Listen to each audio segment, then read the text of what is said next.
வீட்டுக்காருக்கு 1 வாரமா சுகம் இல்லை.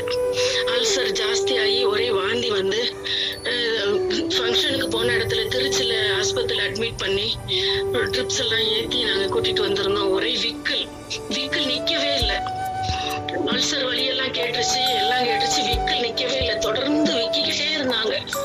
நானும் ஜோம் பண்ணிக்கிட்டே இருந்தேன். காலையிலயும் பாக்குறப்பெல்லாம் இந்த பெட்ல படுத்திருக்கும் போதெல்லாம் ஜோம் பண்ணிக்கிட்டே போவேன் வருவேன். இன்னைக்கு காலையில நானும் ஒரு விசுவாசத்தோட அந்த தண்ணியில இயேசுவின் ரத்தம்னு சொல்லி ஜெபம் பண்ணி நீங்க அங்க ஜெபம் பண்ணும் போது நான் இங்க ஜெபம் பண்ணிக்கிட்டு இருந்தேன். ஜெபம் பண்ணி அவங்களுக்கு தண்ணியை கொண்டு வந்து கொடுத்துட்டு அப்புறம் அவங்க படுத்துட்டாங்க. நானும் பிரேயர்ல அட்டன் பண்ணிட்டு வீட்டு வேலையை பார்க்க ஆரம்பிச்சிட்டேன்.